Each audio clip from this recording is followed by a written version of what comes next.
हर जिले में जाकर कुछ तोहफे दे रहे हैं।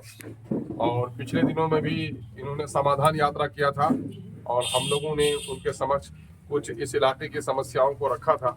और अब जबकि वो प्रगति यात्रा में आ रहे हैं, माननीय मुख्यमंत्री का सीमांचल में जो आगमन है 21 को किशनगंज में और 22 को अररिया में और 27 को पूर्णिया में, तो ऐसे मौके से एमआईएम पूरा परिवार माननीय मुख्यमंत्री का हार्दिक अभिनंदन करता है। हम उसका शुक्रिया अदा करते हैं कि माननीय मुख्यमंत्री जी ने सीमांचल के इस पिछड़े क्षेत्र में आगमन का अपना प्रोग्राम बनाया है। माननीय मुख्यमंत्री जी से हम आग्रह करना चाहते हैं कि माननीय मुख्यमंत्री जी जातीय आधार गणना की रिपोर्ट, सरकारी रिपोर्ट, गैर सरकारी रिपोर्ट के तमाम तर आकलन के आधार पर सीमांचल का हिस्सा सबसे ज्यादा पिछड़ा है, सबसे ज्यादा बेरोजगार है, बाढ़ से सुखाड़ से सबसे ज्यादा प्रभावित है। कल कारखाने नहीं होने की वजह से मजदूरों का पलायन सबसे यहाँ ज्यादा हो रहा है। बाढ़ के होने से कटाव की स्थिति यहाँ पर बनी हुई है। इसलिए माननीय मुख्यमंत्री जी, आपके आगमन के मौके से हम लोग चाहते हैं कि हमारी प्रगति किन चीजों से हो सकती है उसकी ओर आपका ध्यान आकृष्ट करना चाहते हैं। सबसे पहला मसला तो ये है कि यहाँ घनी नदियां हैं और घनी नदियों पर पुल नहीं है। इसलिए डोक, कनकई, परमान, बकड़ा जैसी नदियों में हर एक 5 किलोमीटर पर पुल का निर्माण कराया जाए। महानंदा के हर एक 10 किलोमीटर का पुल का निर्माण कराया जाए। आपने हमें महानंदा के लिए एक पुल दिया है कानकी में, उसके लिए हम धन्यवाद करते हैं, लेकिन कुट्टी घाट पर भी पुल बनना चाहिए। खाड़ी और खरखड़ी घाट में भी डोक में पुल के निर्माण की आवश्यकता है।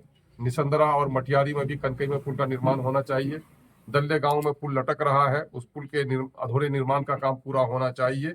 इसी तरह से पूर्णिया जिला के दास नदी में, कनकई नदी में, सिमल बारी घाट में पुल के निर्माण की अत्यंत आवश्यकता है।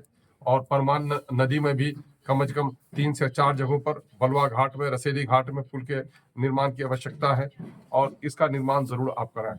साथ ही आपसे मेरा निवेदन यह है कि बिहार में एक लंबे अरसे से प्रशासनिक सुधार का काम नहीं हुआ है। कहीं 5 पंचायतों का ब्लॉक है और कहीं 25 पंचायतों का ब्लॉक है। और हमारे किशनगंज जिला में और पूर्णिया में नए ब्लॉक बनाने की नितांत आवश्यकता है। इसलिए किशनगंज में पहाड़कट्टा को, कुआखाली को, हजरतगंज कन्हियाबाड़ी को नया आप प्रखंड का ऐलान कीजिए। और साथ ही आप प्रखंड का ऐलान कीजिए। ये सब डिवीजन का जो पिछले दिनों से मुतालबा है कि ठाकुरगंज को सब डिवीजन बनाइए और आप सब डिवीजन बनाइए बहादुरगंज, ये सब डिवीजन बनाने का ऐलान करिए।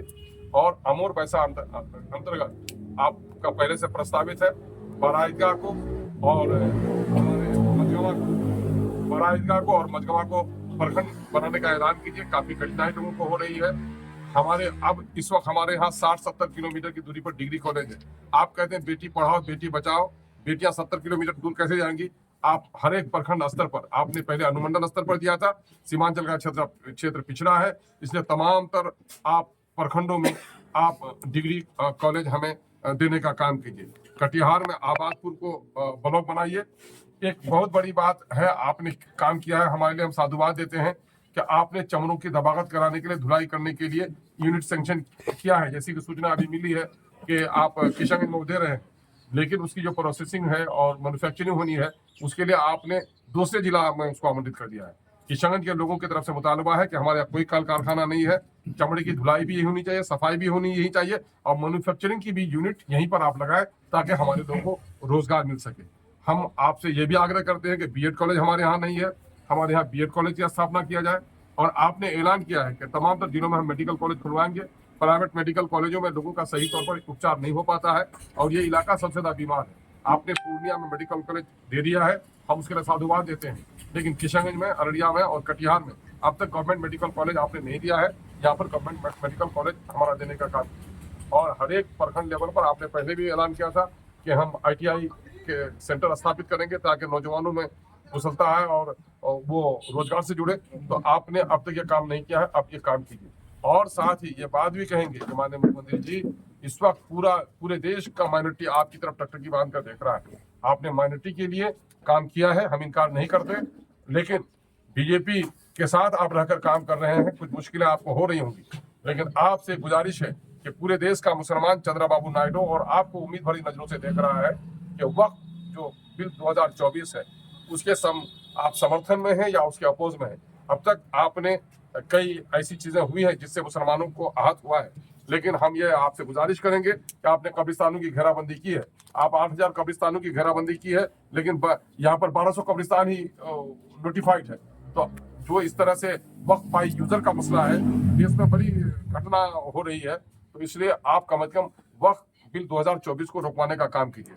आपसे हम लोगों ने पहले से भी गुजारिश की है कि पटना को आप हाईकोर्ट का एक बेंच दीजिए और पूर्णिया को हाईकोर्ट का एक बेंच दीजिए, ताकि यहाँ के लोगों को जो तमाम तर मामलात में जाना पड़ रहा है पटने की भीड़ घटे और यहाँ के लोगों की समस्याएं हो। हमारे यहाँ तो समस्याओं का अंबार है ना।